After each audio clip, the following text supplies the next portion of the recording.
di sini kan banyak para pembibit itu yang mungkin belum mempunyai imajinasi atau pemikiran apa itu telur yang harus digunakan dalam proses pemijahan itu yang memang benar-benar yang sudah matang gonat gitu loh. Kadang telur masih hijau itu dipakai, kadang apa itu indukan yang belum matang gonat itu dipakai, sehingga dia itu menghasilkan bibit lele yang kualitasnya kurang bagus gitu loh.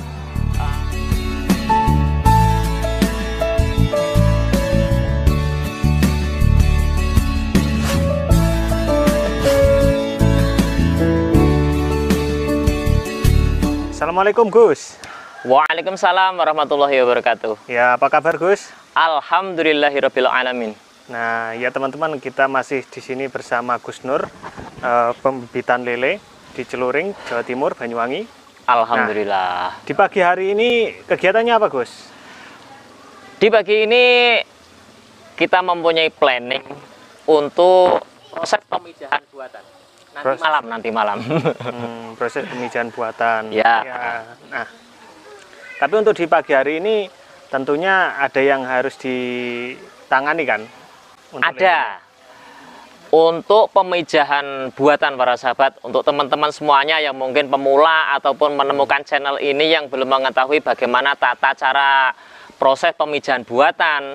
Nah, di channel ini pun juga bisa ditonton bagaimana tata cara proses pemijahan buatan.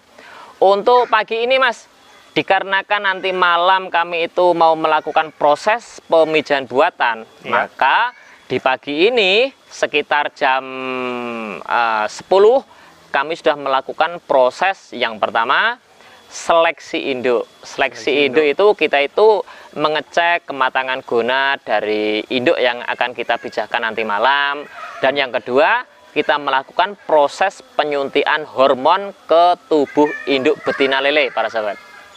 Seperti itu ya. Iya. Mungkin untuk yang pertama-tama Gus, untuk alat dan bahannya untuk seleksi itu ada nggak? Kalau untuk bahan-bahannya itu kita ambil dari selang infus. Ya. Selang infus, kalau ada itu selang infus anak-anak itu untuk pengecekan kematangan telur indukan lele para sahabat. Terus apa itu kalau untuk proses penyuntikan, yang pertama yang kita butuhkan adalah pipet suntik. Terus ada obat hormon yang kita suntikkan ke tubuh indukan itu. Ya. Dan yang ketiga itu campuran pengencer obat namanya Mas. Dan jangan lupa indukan lelenya ya Gus ya. Iya. Dan indukan lele, ya memang indukan lele enggak saya sebut dikarenakan itu adalah sebagai objeknya gitu. Oke, siap. Nah, untuk cara pertama Gus, memilih indukan lele yang memang matang gonat itu bagaimana? Nah, untuk teman-teman atau sahabat-sahabat yang belum mengetahui ya, ciri-ciri induk lele yang sudah matang gonat itu sebetulnya di channel Dunia Lele pun itu sudah komplit, tapi di sini saya sampaikan juga ada beberapa ciri-ciri indukan lele yang sudah matang gonat para sahabat. Yang pertama kita lihat ciri dari luar. Kalau dari luar itu ketika siripnya kita sentuh gini seret gitu, ini pas siripnya itu langsung jegrak atau langsung respon gitu. Nah, itu ciri dari berdiri. Luar berdiri, siripnya itu berdiri. Ya. Tapi ada ciri yang sangat-sangat akurat, yaitu kita sedot telurnya. Kalau telurnya itu kita sedot, otomatis mata kita, kepala kita itu tahu bagaimana warna telurnya itu. Kalau untuk kriteria matang gonat, yaitu telurnya itu berwarna kuning para sahabat. Ini tadi melakukan proses suntikannya itu apakah harus di pagi hari atau cuaca-cuaca yang lain atau suasana yang lain bisa Gus? Kalau untuk pemijahan buatan Mas ya, kalau untuk melakukan proses pemijahan buatan itu terserah sama si pelaksana. Ya, kalau saya sih biasanya jam 10 itu sudah mulai proses penyuntikan, nanti jeda 9 jam baru kita melakukan prosesnya. Misalkan indukan jam 10 kita suntik ya, berarti jam 11, jam 12, jam 1, jam 2, jam 3, jam 4, jam 5, jam 6, jam 7 malam kita melakukan proses stripping namanya, yaitu proses pemijahannya gitu. Iya, iya, ya. Berarti nanti malam ya? Ya. Untuk proses strippingnya. Endingnya nanti malam. Iya, ya. Untuk tingkat keberhasilannya, Gus? Kalau pemijahan buatan dengan pemijahan yang biasa, itu gimana, Gus? Gini ya, kadang orang itu fanatik-fanatikan. Ada yang fanatik pemijahan tradisional, yaitu pemijahan alami. Ada juga yang sudah berinovasi untuk ke depan, yaitu pemijahan yang sesuai dengan target yang diinginkan oleh pembudidaya itu sendiri, yaitu melakukan proses pemijahan buatan. Kalau proses pemijahan alami itu kan apa kata si induk ya, bertelur ya, kadang ya bertelur, kadang si betina bertelur tapi pejantan nggak membuai, akhirnya pun juga gagal dan sebagainya. Tapi kalau pemijahan alami itu sesuai dengan kehendak si pembudidaya. Misalkan targetnya sekian, kalau targetnya sekian harus memijahkan induk sekian, pejantannya sekian. Nah, itu bisa dicapai kalau kita melakukan proses pemijahan buatan gitu. Iya, iya. Pemijahan buatan. Tapi kalau untuk skala besar, skala industri, itu memang harus memakai sistem pemijahan buatan, Mas. Gitu. Kalau untuk pemijahan alami kayaknya sulit. Karena pemijahan alami itu pun dipengaruhi dari musim, dipengaruhi dari cuaca. Kalau musim berdiding sulit sekali untuk peternak-peternak pembudidaya bibit lele itu ketika musim berdiding itu sangat sulit. Karena ketika musim berdiding itu musim dingin lah. Musim dinginnya yang kelewatan itu sekitar bulan 5, bulan 6, bulan 7. Itu kan musim berdiding umumnya. Itu sangat sulit. Karena betina sama pejantan itu tidak ada gairah seks untuk reproduksi keturunan gitu, Mas. Iya, iya. Sedangkan kendala-kendala seperti itu bisa diatasi dengan pemijahan buatan. Yang bisa mengatasi itu cuma proses pemijahan buatan saja. Ya, oke. Nah, untuk proses tadi kan ada proses suntik menyuntik itu, Gus. Iya, betul. Nah, untuk suntikannya itu di bagian mana biasanya, Gus? Kalau biasa yang kami lakukan itu sejajar dengan sirip atas, Mas. Sejajar dengan sirip atas, nanti disuntik sebelah kiri separuh dari obat dan di sebelah kanan separuh dari obat. Kalau untuk masalah dosis itu ya, untuk teman-teman juga yang mungkin belum tahu dosis obat yang dipakai itu, Mas ya. Per kilo bobot induk betina kita gunakan obat 0,2 mili per kilo. Nanti obat itu kita campur dengan penyampuran obat, dengan larutan pencampuran obat yaitu 0,4 mili. Jadi total obat yang disuntikkan ke indukan itu 0,6 mili. Itu dibagi jadi 2. Sebelah kanan itu 0,3, sebelah kiri 0,3. Jadi totalnya 0,6 gitu, Mas. Oh, berarti sebelum penyuntikan itu penting untuk ditimbang dulu berarti. Ya, betul. Kalau untuk pemula memang perlu ditimbang dulu, tapi kalau yang sudah sering, jadi mata si pembibit itu sudah tahu, oh ini bobotan 1 kilo, ini 1,5 kilo atau 2 kilo, itu udah tahu. Jadi langsung dia menyiapkan obat aja langsung, gitu. Nah, ini tadi di pagi hari ini tadi penyuntikannya dilakukan untuk indukan yang berapa kilo, Gus? Yang sudah kami proses ini tadi indukan 1 kilo, ada yang 9 ons. 9 ons sama 1 kilo itu dosis obatnya saya samakan memang pakai 0,2. Oh gitu ya. Alhamdulillah selama ini pun juga tidak berpengaruh yang signifikan atau bikin gagal. Alhamdulillah tidak. Ya. Seperti itu ya.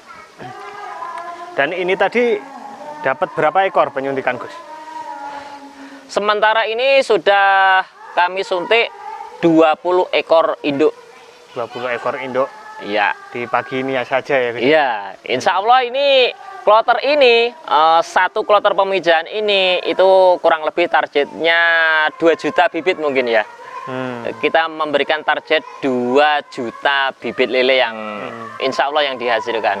Nah itu teman-teman, jadi wow, ini bukan industri yang kaleng-kaleng ya Gus ya, kita mempunyai target juga, dan nggak cuman bergantung pada alam, tapi kita gimana caranya untuk mensiasati keterbatasan di pembibitan lele gitu ya Gus ya. Iya intinya. Betul, karena gimana ya, kita itu konstruksinya itu memang sudah untuk melayani manusia. Manusia tiap hari makan, ada yang mengkonsumsi ikan lele, dan bahkan lele itu vitamin, mengandung vitaminnya pun juga cukup tinggi, dan ikan lele itu pun juga bisa dijadikan obat loh. Ada obat untuk apa itu yang menggunakan ikan lele itu ada. Jadi kalau dalam proses apa itu pembudidayaannya itu kok ada penghalang, misalkan penghalang cuaca atau penghalang apa itu musim berdiding, ya kasihan.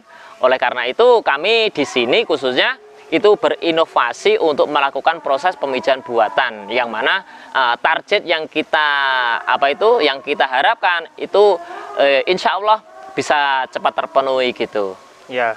Terus untuk bibit yang dihasilkan dari pemijahan buatan dengan pemijahan alami itu beda nggak?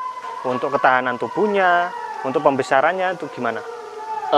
Kalau menurut kami pribadi ya, itu sebetulnya tidak ada perbedaan Mas.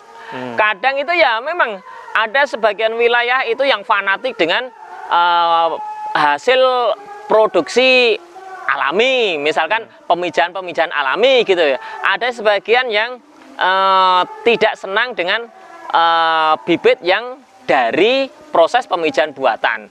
Kalau memang apa itu kalau untuk saya sendiri ya Mas, itu tidak ada pengaruhnya sama sekali. Tidak ada pengaruhnya. Semua itu tergantung bagaimana pola perawatan mereka gitu loh Mas. Jadi tidak ada. Karena petani saya pun juga itu yang mengambil bibit dari saya. Setelah saya cek, alhamdulillah nyatanya sampai panen pun juga sudah dikonsumsi manusia pun alhamdulillah nyatanya tidak ada kendala apa-apa. Nah, berarti itu sudah menunjukkan bahwa proses pemijahan alami ataupun buatan itu tidak ada bedanya apa-apa Mas. Sama aja berarti ya? Sama saja. Oke. Di sini kan banyak para pembibit itu yang mungkin belum mempunyai imajinasi atau pemikiran apa itu telur yang harus digunakan dalam proses pemijahan itu yang memang benar-benar yang sudah matang gonat gitu loh. Kadang telur masih hijau itu dipakai, kadang apa itu indukan yang belum matang gonat itu dipakai, sehingga dia itu menghasilkan bibit lele yang kualitasnya kurang bagus gitu loh. Terkena hujan sudah ngeliot, sudah tumbang lah gitulah. Itu sebetulnya itu kesalahan dari para pembibit sendiri, karena dia itu belum begitu selektif dalam proses pemijahan, baik itu pemijahan buatan ataupun pemijahan alami gitu Mas. Iya. Nah tadi kan ada yang sel telur yang bonor. Iya betul. Nah ciri-cirinya yang bonor itu seperti apa Gus? Kalau telur yang bonor itu warnanya putih seperti kapur itu. Tidak kuning ya? Tidak kuning. Itu pun ada kadangkala udah bonor di dalam perut indukan itu sendiri. Nyatanya tadi setelah saya sedot ada beberapa induk yang di situ telurnya sudah ada yang putih gitu. Berarti itu pasti bonor, ndak bisa dibuai oleh sperma seperti itu. Jadi lebih baik diseleksi. Iya, lebih baik diseleksi terlebih dahulu lah gitu. Biar lebih maksimal. Hasilnya lebih maksimal dan target kita bisa terpenuhi gitu Mas. Gus, kalau seperti itu yang sudah bonor gitu, apakah nggak bisa diperbaiki menjadi kuning lagi, menjadi produktif lagi?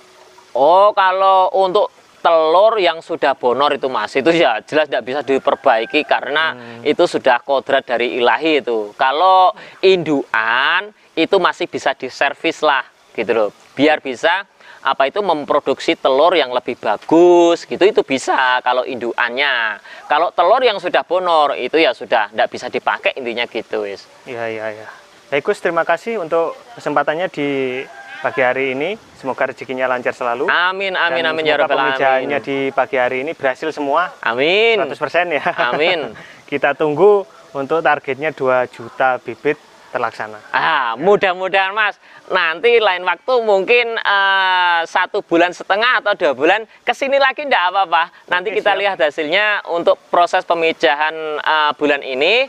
Satu bulan atau 1,5 bulan lagi kesini lagi untuk mengecek bagaimana hasilnya memenuhi target atau enggak ini. Kalau enggak memenuhi target, nanti kan kita masih bisa berevaluasi lah apa kendalanya kok belum bisa memenuhi target.